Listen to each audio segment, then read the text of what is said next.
우리에게 주신 하나님의 말씀은 민수기 34장 1절에서 15절까지 말씀입니다. 여호와께서 모세에게 말씀하여 이르시되 너는 이스라엘 자손에게 명령하여 그들에게 이르라. 너희가 가나안 땅에 들어가는 때에 그 땅은 너희의 기업이 되리니 곧 가나안 사방 지경이라.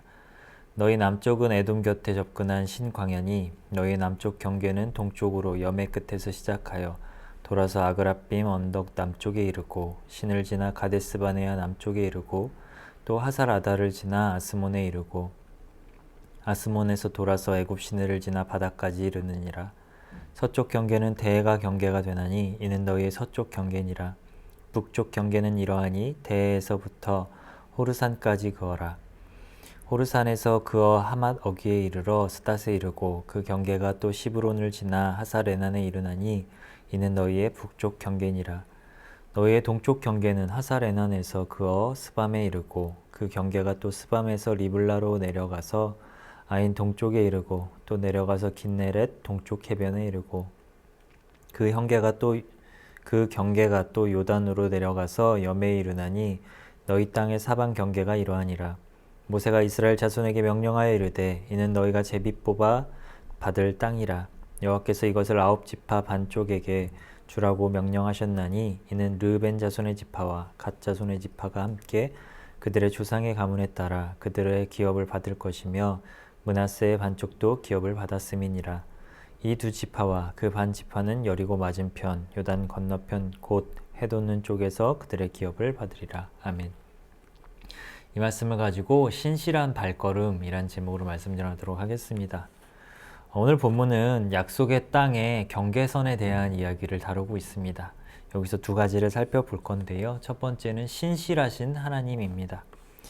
신실하다라는 의미는 어떤 의미입니까? 속임이 없이 순수하고 언제나 변함없으시고 진실하시고 그렇기에 모든 순간 믿을 만한 하나님이라는 의미입니다. 바로 하나님의 구원 사역에서 나타나는 하나님의 성품이지요. 하나님이 우리를 구원하시는 일에 있어서 속임이 없고 변함이 없으시다라는 말입니다. 오늘 본문에 나타난 땅의 지역을 봐도 우리는 알 수 있습니다. 남, 서, 북, 동, 온 사방의 범위를 알려주시죠. 그런데 이 범위가 어떤 범위입니까? 바로 민수기 13장에 나온 정탐 범위와 같습니다. 이 말은 어떤 의미입니까? 하나님의 약속은 변함이 없다라는 것이죠. 40년의 시간이 지났으니까 너희 그때 잘못했으니까 그때 약속한 내용에서 변경 좀 해야겠다 이런 게 아닙니다. 땅 좀 줄이자 아니면 땅값 좀 올려야겠어. 정복 난이도 좀 올려도 되지 이런 게 아니라는 말입니다. 그때나 지금이나 하나님의 약속은 변함없이 여전하다라는 것. 너희가 가나안 땅에 들어가면 약속대로 그때에 저 땅은 너희의 기업이 될 거야. 남서 북동 너의 온 사방에 구체적인 약속의 성취를 나는 신실하게 준비하고 있었다. 하나님은 이처럼 언제나 신실하십니다. 언제나 문제는 우리였죠. 하나님은 변함없고 진실하시지만 우리는 수시로 변하고 말과 행실이 다른 거짓을 저지르고는 했습니다. 나조차도 이런 내 자신을 못 믿을 때가 많이 있습니다. 그런 우리에게 무엇이 은혜인지 아십니까? 그럼에도 불구하고 하나님의 신실함이 변함없이 우리를 사로잡고 있다는 사실인 것이죠. 때로는 그것이 광야 40년에 힘겨운 현실이 된다 할지라도 그 끝에는 반드시 그 신실하심으로 구원을 이루시는 하나님의 성취가 이루어질 것입니다. 우리가 바라봐야 할 것은 지금 현실에 펼쳐진 눈앞의 광야가 아니라 광야의 끝에서 이루어지는 하나님의 신실한 구원 사역임을 우리는 기억해야 합니다. 이 힘든 광야의 삶을 어떻게 통과하겠습니까?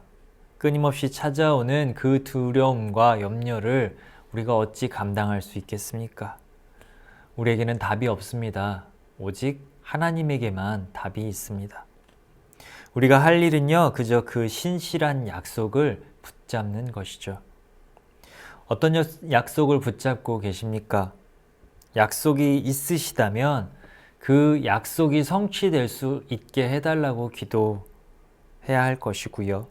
만약에 붙잡은 약속이 없다면 오늘 하루 어떤 약속을 붙잡아야 할지 하나님께 묻는 그러한 시간 되기 원합니다. 오늘 우리에게 주어진 기업들, 하나님의 신실하심으로 그 땅이 하나님의 나라가 되는 그 성취를 경험하게 될 것입니다. 두 번째로 살펴볼 부분은 믿음으로 들어가라입니다.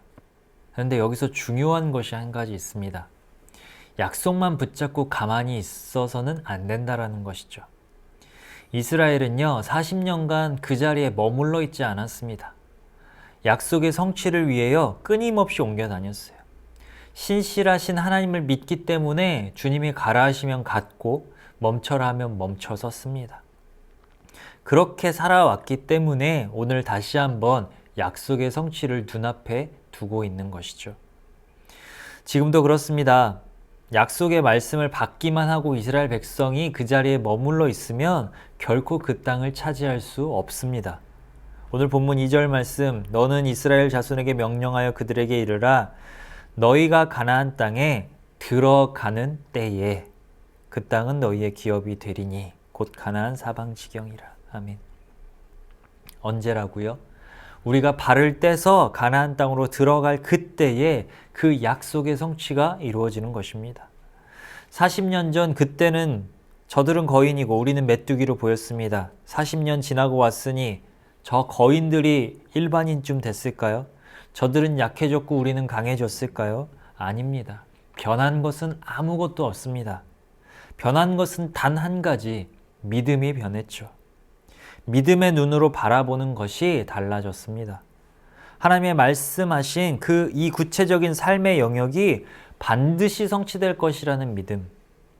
들어가기만 하면 그때의 이 땅이 우리의 기업이 될 것이라는 그 믿음. 하나님이 기다리시는 것은요, 이 믿음에 근거한 믿음의 발걸음입니다. 신실하신 하나님의 발걸음에 발맞추어 믿음으로 한 발 한 발 나아가는 그 신실한 발걸음. 이 발걸음이 우리의 발걸음이 되기 원합니다. 오늘도 우리는 약속의 땅을 마주하게 될 것입니다. 내 힘으로 어찌할 수 없는 그런 가정, 직장, 학교, 교회, 남편이, 아내가, 자녀가, 부모가, 동료가 도저히 바뀔 것만 같지 않은 그런 현실을 마주하게 될 것입니다.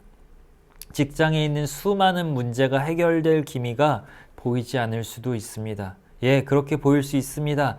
하지만 우리의 믿음은 거기에 있지 않습니다.